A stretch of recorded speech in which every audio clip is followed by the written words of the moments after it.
tous, je suis ravie de vous accueillir de mon autre monde pour vous faire la présentation, la review d'un tarot que j'ai reçu, ma foi, il y a déjà pas mal de temps et qui, ma foi, n'avait pas trouvé encore le temps, le bon créneau pour vous faire la review. C'est le Fifth Spirit Tarot de Charlie Claire Burgess ou Burgess, je ne sais pas comment ça se prononce, excusez-moi en tout cas.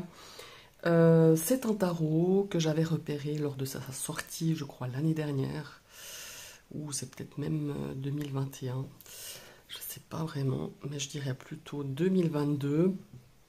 Et j'avais hésité parce qu'il y avait la nouvelle loi par rapport aux frais de douane. Voilà, et je trouvais que c'était un petit peu onéreux entre les frais de douane et les frais de transport. Les frais de transport, les frais de livraison plutôt, excusez-moi. Donc voilà, et puis il y a quelques temps, j'ai vu qu'il était sur la plateforme Amazon, donc je l'ai commandé, voilà. Mais c'est un jeu qui m'avait déjà beaucoup attiré lors de sa sortie. Alors voilà, on le reçoit ici dans une boîte en dur. Ce sont la maison d'édition Hay House. Donc voilà, c'est une boîte, j'aime bien la couleur pourtant. J'aime bien cette couleur un petit peu vanille et cette couleur un peu vert sauge. Et Dieu sait que le vert n'est pas ma couleur préférée, hein. Mais je dois dire que j'aime plus en plus ces tonalités comme ceci. Donc voilà, on a les petites encoches ici pour ouvrir. J'avoue que c'est un petit peu dur les premières fois, mais là ça va, ça commence un petit peu mieux à glisser. Nous avons donc déjà un livret de présentation. Ici, on a l'explication un petit peu de la créatrice. Bon, alors, comme vous avez vu certainement sur la boîte, déjà la première illustration, ça nous met tout de suite dans l'ambiance. C'est un jeu cuir, c'est un jeu binaire, hein, voilà. Je trouve qu'il y en a de plus en plus. Après, bon, moi, j'achète pas que des jeux comme ça. C'est vraiment un coup de cœur. Donc voilà. En l'occurrence, j'ai 2-3 tarots, il me semble aussi, dans cette option justement de plusieurs genres. Voilà, j'aime pas trop coller une étiquette ou sur certains jeux, mais bon là, évidemment, vous allez découvrir, c'est quand même un jeu principalement dans l'ambiance queer, hein, donc voilà. Alors, ici, on a, comme je vous disais, une boîte cloche magnifique. À l'intérieur, nous avons écrit enfin la créatrice, en plus j'aime bien toutes ces petites choses qu'il y a à l'intérieur de la boîte. Et ici on a écrit cette très belle phrase que je ne sais pas si c'est du créateur ou c'est une citation, une citation connue. J'ai pas fait de recherche, j'irai voir quand même. En tout cas, ce qui est écrit, c'est: puisse ce deck vous guider vers votre vérité. Et là où vous trouverez votre vérité, vous trouverez votre pouvoir. Et ça me parle énormément. Cette petite phrase, cette petite citation ici à l'intérieur de la boîte. Donc on découvre déjà avec un livret, les cartes, et au fond, ici au fond de la boîte, on a ce deck. Donc c'est écrit un deck queer et inclusif pour un monde au-delà des binaires, voilà. Au-delà peut-être justement de la... Je ne sais pas si ça se dit binarité, enfin voilà, c'est voilà, au-delà de tout ça. Vraiment sympa, j'aime beaucoup aussi l'intérieur, c'est une boîte de très bonne qualité, je dois dire, hein. Il me semble que c'est un jeu que j'ai payé dans les 26 ou 27 euros. Il me semble que c'est à peu près ça. Donc voilà. Maintenant, on va passer au livret. Alors ici, on a une brève présentation de la créatrice. Donc Charlie Claire Burgess est un praticien plutôt de tarot queer et trans non-binaire, hein. Donc voilà, un écrivain, un artiste, un créateur de deck. Et Charlie donc enseigne le tarot qu'il donne par des ateliers en ligne, hein. Puis il donne aussi des cours à Portland, voilà. Et il a, avec son conjoint, il a un site, The World Witch Tarot, qu'on peut. Je suis allé guigner, je suis allé voir un petit peu ce qui se faisait. Je vous le mettrai en barre d'infos si jamais, si vous êtes intéressé. Enfin, voilà, il y a vraiment cette notion-là. Et derrière, il a aussi écrit qu'en fait, le tarot prospère dans la liminalité et la nuance. Plus on travaille le tarot, enfin avec le tarot, plus on se rend compte que tout est fluide. Le genre, le sens, voire même le temps. Et nous sommes tous des créatures de la terre, de l'air, du feu et de l'eau. Et on est liés par un cinquième élément, évidemment. C'est l'esprit. Donc voilà, c'est voilà, petite présentation du deck. Ici, on a l'introduction. On a quelques tirages hein, qui sont pas mal. Je n'ai pas vraiment regardé, mais qui ont l'air intéressants. Nous avons les cartes. Alors on a le nom de la carte, on n'a pas la photo, mais ça me va très bien. On a le nom de la carte avec l'interprétation du créateur. Donc voilà. Et voilà, tout c'est très bien fait. C'est petit, hein, ça fait la largeur de la boîte, c'est parfait. Moi j'aime pas ces grandes boîtes. Je trouve que c'est vraiment top. Alors, je vais vous parler des cartes. Nous avons un dos juste magnifique. En tout cas, moi je le trouve très beau. Bon, j'aime bien déjà cette présentation des mains. Si vous me connaissez un petit peu, vous savez que j'aime les illustrations avec les mains. Et d'ailleurs, à ce titre, je vous ferai une review. J'ai reçu un tarot aussi il y a quelques semaines. Il y a quelques jours, pardon. Pas il y a quelques semaines, il y a quelques jours que je vous fais la review. Principalement, il y a beaucoup de mains dans ce tarot. Il est juste magnifique. Enfin voilà, je vous en dis pas plus. On verra ça lors de la présentation de ce tarot. Alors, ici, nous avons donc un dos comme ceci. On a des cartes en carton. C'est pas plastifié. Et ça, je trouve juste génial. Bon, après, ce sont mes goûts, ce sont mes préférences. Hein, ça n'appartient qu'à moi. Après, à voir dans la durée. En tout cas, l'épaisseur du carton est tout à fait bien. C'est bien épais. Maintenant, on verra à l'usure comment ça se passe. Alors, les tranches sont neutres. Je pense pas qu'elles vont rester neutres très longtemps. J'ai envie de faire justement un verre un peu sauge, là, un petit peu comme ce verre, comme ceci. Je pense que je vais le personnaliser, je vais le customiser. Peut-être quand j'aurai du temps cet hiver, quand les jours sont pas forcément à être dehors, parce que là je profite de faire des choses à l'extérieur et c'est vrai que je fais pas facilement de la customisation pendant la période estivale, mais peut-être s'il y a 1 ou 2 jours de pluie, pourquoi pas, on verra. Voilà, donc ça permet de la laisser soit telle qu'elle est ou justement de pouvoir la customiser. Je pense que je vais le faire. Maintenant les cartes. Vous verrez, elles sont assez simples. Je vais éviter de faire de trop de blabla. Hein, parce que j'ai remarqué que je parle trop et après les vidéos, elles durent une plombe. Et moi, j'ai remarqué que quand un tarot m'intéresse, je vais facilement aller voir des reviews pour me rendre compte déjà si les cartes me plaisent ou pas. Donc, des fois, j'aime pas que les vidéos de présentation durent 30 minutes. Alors vous me direz, on peut tout de suite venir à l'étape de la présentation des cartes, mais voilà. Donc je vais dire, bon après il y a des choses que je vais bien dire, mais voilà, je ne vais pas commenter toutes les cartes pour que vous puissiez à votre tour, si vous voulez juste voir les cartes, ne pas rallonger encore cette vidéo de présentation. Vous voyez, on est déjà à 8 minutes. Alors on va tout de suite démarrer avec la carte du fou, évidemment. Voilà.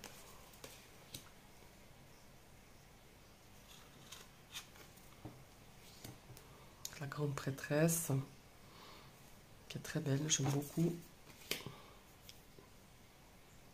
Donc vous voyez, c'est des cartes quand même, donc vous voyez, hein, là on voit un visage d'homme avec une poitrine de femme hein, quand même, donc voilà, il y a plusieurs, voilà, il est queer, il est binaire, mais j'ai eu un gros coup de cœur pour ce jeu. La carte de la couverture de la boîte, les amoureux.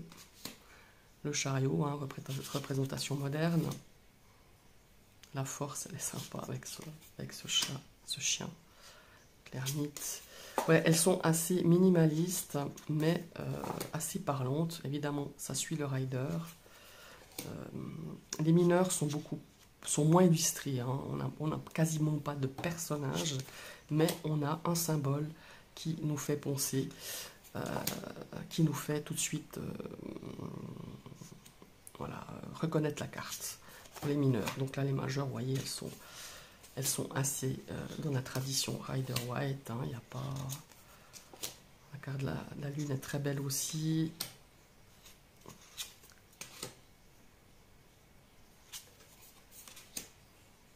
Donc vous voyez là, par exemple, la carte du monde. Hein, très rarement, on voit des cartes comme ça avec un personnage qui a des formes, qui a des petits bourrelets. Hein, et on en voit, on a quand même un dessin qui pondent. Enfin voilà, on n'a pas cette illustration avec cette carte du monde, avec cette femme parfaite dans les codes que l'on met en avant hein, maintenant. Là, on voit une femme qui a des formes, qui a des défauts, qui a voilà. Et je trouve que voilà, on a des symboles aussi. Bon, j'ai pas eu le temps vraiment d'analyser. J'ai pas eu le temps vraiment d'utiliser beaucoup ce tarot, mais je pense qu'il y a un travail à faire. Et là, pareil, je le ferai dans le courant de l'automne. Je pense qu'il y a vraiment un travail à faire. Il y a plein de symboles dans les cartes. Donc là, on est dans les bâtons. Hein. J'aime bien, c'est montgolfière pour le 3 de bâton. Ouais, il est vraiment cool. 4 de bâton.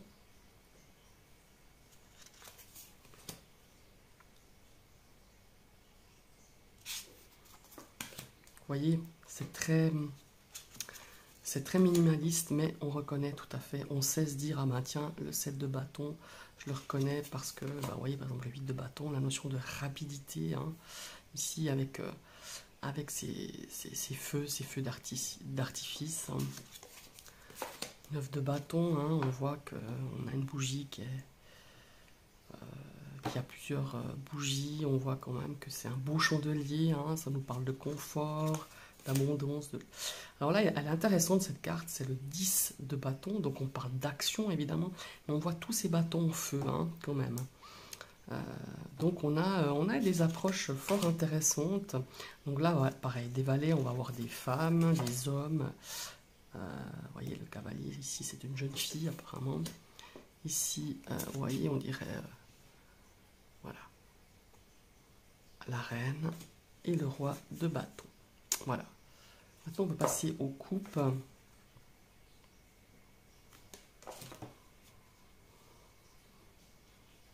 Deux de coupe.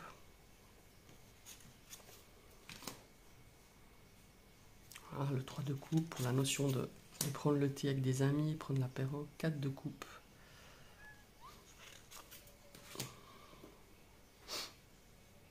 Cinq de coupe. Ouais. Là aussi, hein, on a des interprétations fort intéressantes. 6 de coupe. Vous voyez, ici, on parle de la petite souris. C'est relatif à l'enfance. Le pot... le petit seau avec la petite pelle, jeu d'enfance. Ouais, vraiment, il y a des trucs vraiment sympas.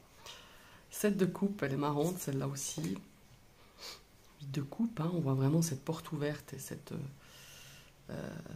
porte ouverte justement à regarder, à partir dans une direction, à peut-être laisser, hein, on voit cette table un petit peu à l'abandon, abandonner quelque chose pour partir dans quelque chose de nouveau. Hein. Alors le 9 de coupe aussi, 10 de coupe. Ouais, elle est vraiment sympa. Valet. La reine de coupe, je l'aime bien cette carte aussi. Roi de coupe. Et nous passons aux épées, qui est ici avec un as, qui est représenté par un couteau.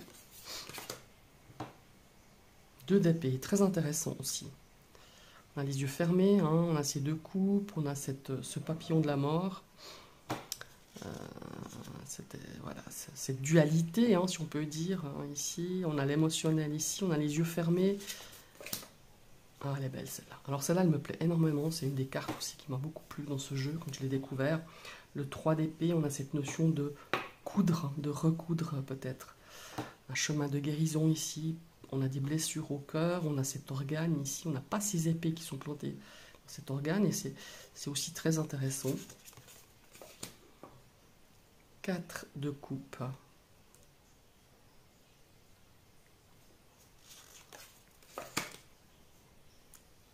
4 de coupe, 4 d'épée, pardon.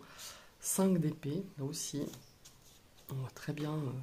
On a des symboles hein, des illustrations classiques, je trouve, du Rider. 6 d'épée, pareil. On dirait plutôt des clous. Hein. 7 d'épée. On a le vol, là, on a la pie qui vient ramener des bijoux dans son nid. 8 d'épée, voilà, on essaye de couper un petit peu ces croyances limitantes, de se débarrasser de liens qui nous empêchent d'avancer. Là aussi, elle est très intéressante. Celle-là, je l'ai trouvée géniale. C'est aussi une des cartes qui m'a plu dans ce jeu.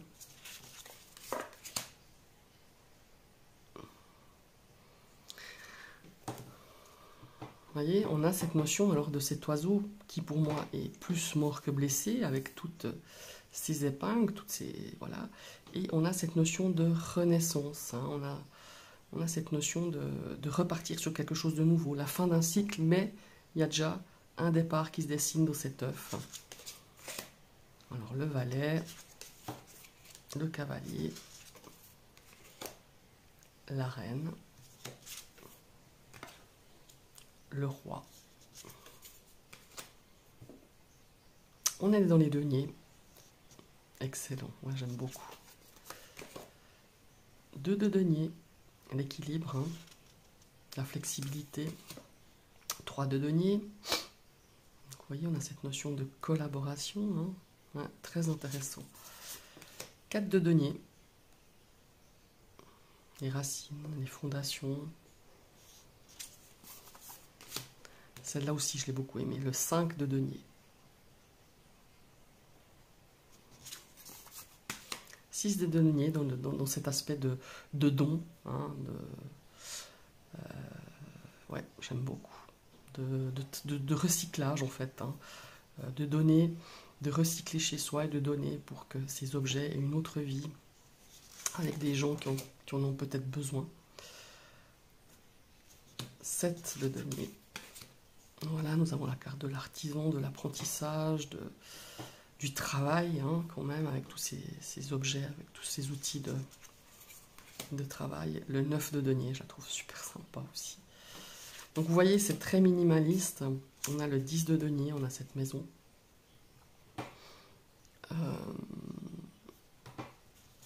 Mais on a vraiment tous les symboles. Valet de denier,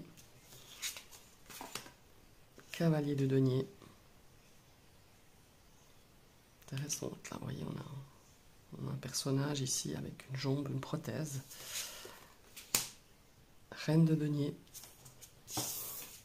Et le roi de denier. Voilà mes chers amis. J'espère que cette vidéo vous a plu. Dites-moi si vous connaissiez ce jeu. Je sais que Offline de la Cour des Oracles a fait récemment, parce qu'en plus j'ai même commenté son post en disant que sa vidéo en disant que effectivement je l'avais aussi reçu depuis plusieurs semaines, presque un mois et demi, 2 je crois, que j'avais pas eu le temps de la faire. Elle a fait aussi une présentation très sympa. C'est un jeu qu'on commence quand même à pas mal voir sur la sphère YouTube. Alors n'hésitez pas à liker cette vidéo, ça fait grandir ma chaîne. N'hésitez pas à la partager, à la commenter. Hein. Dites-moi si vous le connaissez, s'il vous plaît, s'il vous plaît pas. Il y a peut-être des gens par qui les jeux qui sont vraiment d'un genre bien précis, peut-être que ça les dérange ou pas. Ouais, j'aime bien avoir votre avis. N'hésitez pas à partager ce que vous pensez. Et si vous arrivez sur ma chaîne et que cette vidéo vous a plu, vous cliquez sur la cloche pour y être abonné, mais vous réactivez une deuxième fois cette cloche pour recevoir toutes les notifications de mes prochaines vidéos. Je vous souhaite une très très belle journée et à tout bientôt. Bye bye.